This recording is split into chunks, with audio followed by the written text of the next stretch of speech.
Dearest brothers and sisters, this is Tunia speaking. I love you so very, very much. Let us begin with a quote from the greatest non-dual philosopher of our time, Ronnie Coleman. Everybody wanna be a bodybuilder, but nobody wanna lift no heavy-ass weights. Everyone wants peace of mind, but no one wants to deconstruct their identity. I want to give you an important warning. This text deconstructs the mechanisms with which you identify. It is intense and provocative. If you are not feeling well right now, or you simply don't feel like reading something challenging, I suggest you bookmark this text and come back to it later. Take care of yourselves. You would not be able to function in society if you thought in terms of raw reality. Therefore, your mind creates simplified models of reality called concepts. And you think in terms of these models. Every word is a concept. Every image created to encode an idea is a concept. This is very useful. You cannot function without them. However, keep in mind that the map is not the territory. Your thoughts are concepts, but concepts are only models. They are not reality itself. You can visualize the set of all your concepts as a huge Jenga tower. Every concept you have is a block in this giant Jenga tower. A typical person's ego thinks that if their Jenga tower collapses, it would mean death or madness, because the ego mistakenly identifies with its concepts. Therefore, people's egos are very hostile and defensive toward arguments that disprove part of their worldview. Whereas in reality, the Jenga tower is just your collection of concepts. They are not pieces of reality. They are just your personal conceptual pieces. In a free mind, the Jenga blocks become fluid. Concepts are still used, but they are no longer rigidly attached to each other. You no longer identify with them. The structure simply shifts and realigns as circumstances change, dissolves when a better argument emerges, or playfully topples into absurd, temporary shapes. A typical spiritual path involves removing blocks until the rigid structure collapses. But remember, your biology still needs concepts to go grocery shopping and navigate traffic. So when the rigid tower collapses, the blocks do not vanish into nothingness. They simply lose their structural grip. They fall to the ground, forming a shapeless, fluid pile. You will continue to use the blocks when you need them, but you will no longer have to frantically try to keep a fragile monument balanced. This path is not strictly necessary. It is also possible to realize that you live in a cloud of concepts that does not correspond to reality. You can realize this without your tower collapsing. The classic technique of observation can help create the quiet distance needed for the tower to become fluid rather than rigid. For now, briefly visualize your Jenga tower, where each block represents a concept. Also visualize yourself. Did you do it? Good. Observe what your mind just did. You visualized a Jenga tower made of all the concepts, and then you placed yourself outside of it, perhaps as a figure, a floating cloud, or a point of awareness watching the pile. But that figure, that cloud, that point of awareness does not exist in concrete reality. It is a concept. See how strange it is? I ask you to visualize yourself, not a figure, a cloud, or a point of awareness, but yourself. And your brain instantly generated a concept and thought, yes, that's me watching the tower. You seamlessly identified with a concept that had just been made up on the spot. Your mind does this constantly. It has created a continuous, unbroken concept of a being with your name, your history, and your personality, and it pretends that this being exists separately from your raw biological processes. Just as your brain effortlessly created something outside the Jenga tower and labeled it, I am that, it has created you for your entire life. Yes, your biological processes exist, but that is all. There is no separate you above them. When you look at yourself in the mirror, you have the feeling of observing your biology. But of course, it is just your biology observing itself. It is your eyes, your brain, etc., doing the work. When you look in the mirror, where exactly does that real you separate from your biology? Are you the brain? No, that is biology. Are you the observer? No, that is just a concept created by your biology, just as your biology created that observer outside the Jenga tower. So there is only your biology, plus the concepts it has created.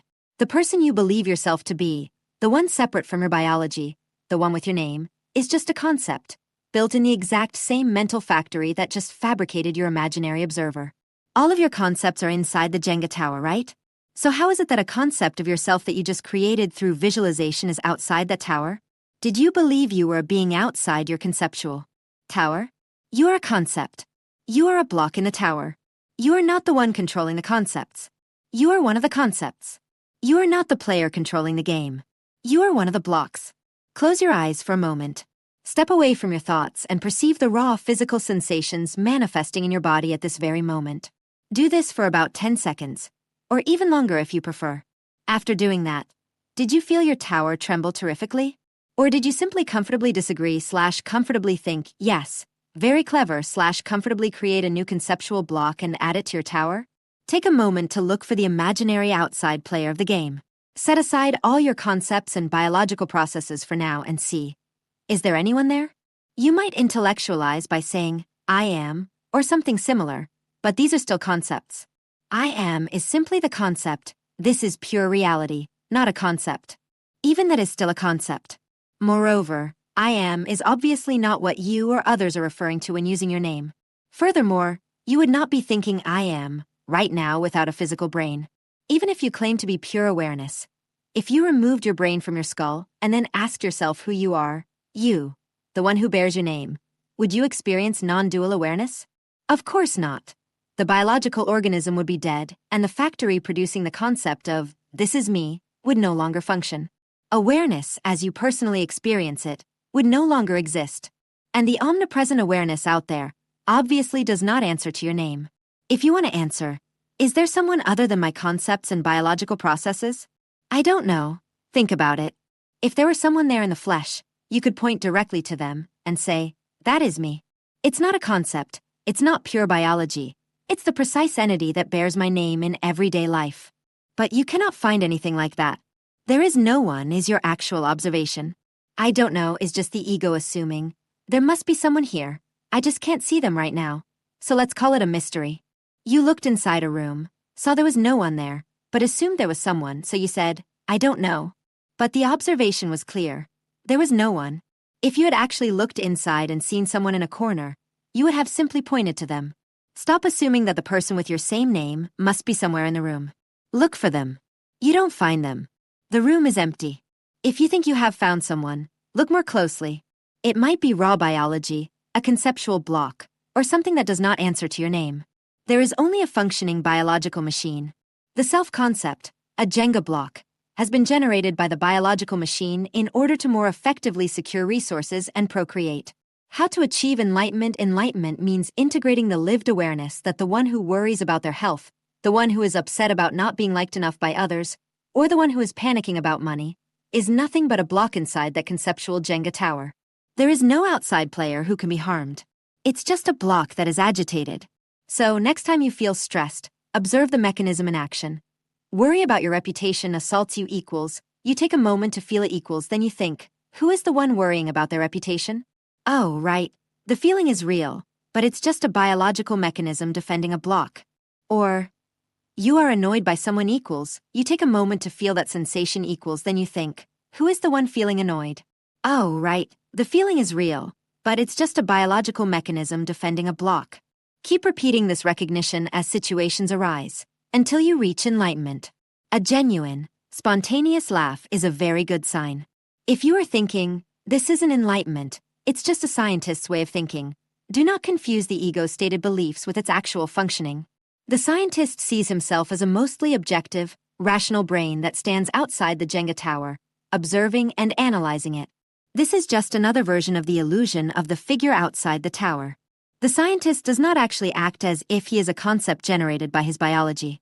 If you approach a scientist and say, you're an idiot, you haven't produced anything of value in your entire career, the scientist immediately becomes hostile or defensive. Whereas if you do that to an enlightened person, they might just laugh, genuinely, not fake. Why not? It's funny that one block yelling at another block that the second block is an idiot. The enlightened person has integrated and embodied the awareness of being a block. While the scientist with the belief, I am just biology, or the spiritual seeker with non-dual beliefs can point to correct beliefs, but these beliefs are just concepts in their mind. In other words, they are blocks in the tower, while deep down they still think they are figures outside the tower. This is a huge trap that can deceive you. The trap of turning I am a Jenga block into another conceptual block and adding it directly to the top of the tower, while still considering yourself an outside player. Let's examine this in more detail. The trap of turning things into Jenga blocks. Suppose a teacher tells you to focus only on I am. The correct way to do this is to focus on I am until the entire Jenga tower is recognized as just a collection of temporary concepts, leaving behind only the quiet reality of your raw biology. There is no separate, everyday you standing outside the tower. However, the dysfunctional way to interpret the instruction I am is to create a new Jenga block with I am. This is pure reality, not a concept, written on it. And then place that concept on top of the Jenga tower. The trap lies in turning I am into a concept, while insisting it isn't one, and then adding it to your collection of concepts. This misses the fundamental point. The entire Jenga tower is nothing but a collection of man-made concepts that do not correspond to reality. The correct way to do this is uncomfortable, while the dysfunctional way is pleasant. Yes, I am. The ego does not like being actually deconstructed, but it loves accumulating blocks. The exact same thing happens with the classic teaching of non-self. Instead of facing the reality that the room is empty, the ego quickly manufactures a new, huge, shiny block labeled, I am pure awareness. Stating, I am consciousness itself, feels beautiful, spacious, and deeply pleasurable. But it is just a sneaky way to conceptualize an even bigger outside player outside the tower. True non-self is not pleasant in this way. It is like discovering you are a piece of wood inside a pile. Another example is Jesus, Yeshua, of Nazareth. He acted as a radical, a norm breaker, constantly trying to convince people to stop taking their rigid, legalistic conceptual towers so seriously.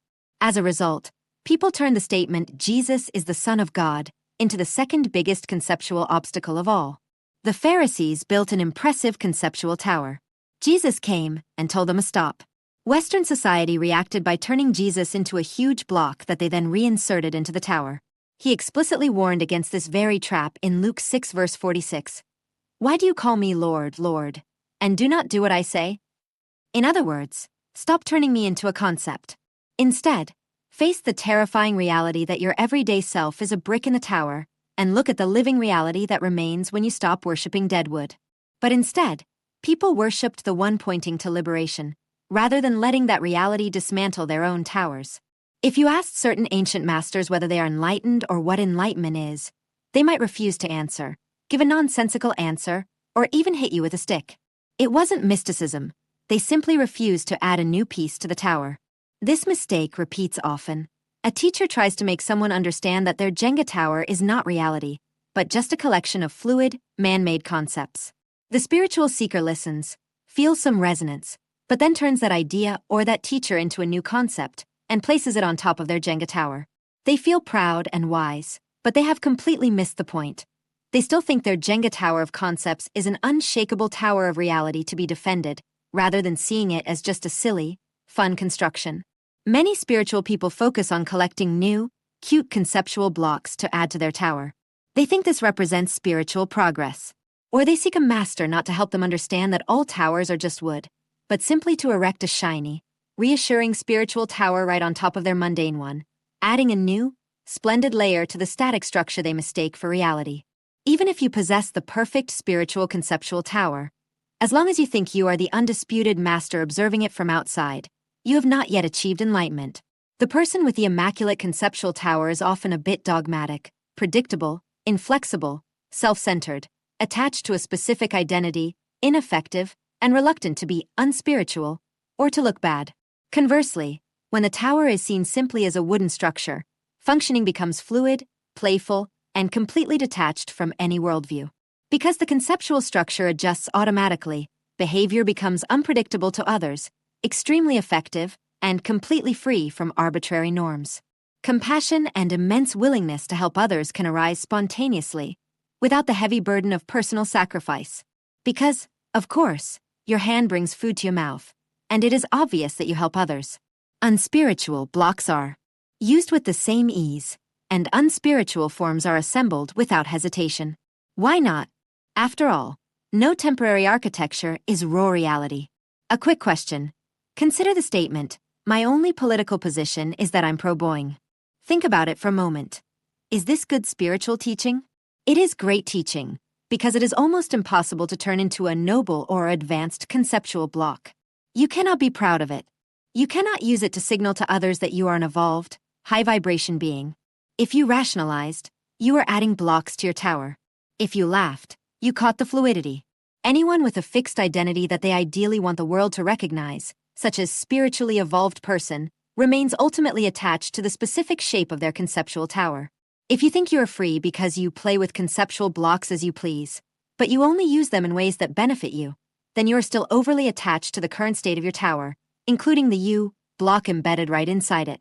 You are not free. You have simply written the free player on a brand new block and placed it right at the top of the pile. Conversely, where there is true fluidity, structures are assembled and disassembled as needed, with total indifference to how others label them, because there is no illusion that the temporary architecture defines what is real. Without a permanent block to protect, there is no threat in looking foolish, appearing spiritually backward, behaving like a normal person, or losing.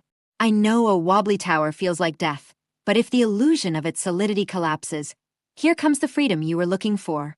Temporary structures can still be built and used, but ultimately you will see them for what they are, just wood. To conclude this message, you are invited to answer the following questions. First question: can you see that you are a block inside the conceptual tower and that there is no main player outside the tower? If yes, is this reality really hitting you right now? Or have you simply comfortably disagreed/comfortably thought, yes, nice message, /comfortably turned this insight into a new conceptual block and added it to the top of the pile? If you are not convinced that you are a block, set aside all biological processes and concepts for a moment and observe. Is that imaginary master really there? Take a moment to answer yourself/look before proceeding. Second question: do you think you understood this explanation about Jenga blocks? Take a moment to answer. Third question: be honest. When you answered the previous question, did you consider yourself outside/different from the Jenga blocks, or did you consider yourself one of the Jenga blocks? Did you consider the Jenga tower as an object out there, while you observed it from in here? Fourth question: do you think you have managed to transcend or get rid of your Jenga tower? Or not? If you answered yes to the previous question, you are a block inside the Jenga tower, so how could you have transcended it or gotten rid of it, and yet still be here? Who is the I that claims to have transcoded/gotten rid of its Jenga tower? That I is a block inside the tower. So how can the Jenga tower be gone if a block inside it is proclaiming that the tower is gone? If your mind rushed to try to rationalize why this text is wrong, then ask yourself, who is the one who thinks this text is wrong? If you smiled, gave the correct spiritual answer, and silently added, yes, I am a master who understands to your tower, then ask yourself, who is the one who is a master? If you thought, yes, nice message. Anyway, now let's go do something else. Do you really believe you are already enlightened, that you have mastered non-duality and have nothing more to learn here? Or are you leaving before your tower starts to wobble? It is normal for this to make you so uncomfortable. Your biology wants to continue producing the concept of yourself, because this is advantageous for securing resources and procreating. I am directly poking at your biological self-interest, so it is natural that you perceive this as a threat and would prefer to do something else. But the true freedom you have been seeking lies in understanding that sensations arise and that you are just a block. You are not an outside player in danger. However, for this to truly bring you authentic peace, you must first look uncompromisingly into the room and see that there is no one there. If there were someone in the room, you would point to them. You would not say, I don't know, or let's go do something else. What bears your name is actually just a concept, a block. With all my love, your star sister, Tunia.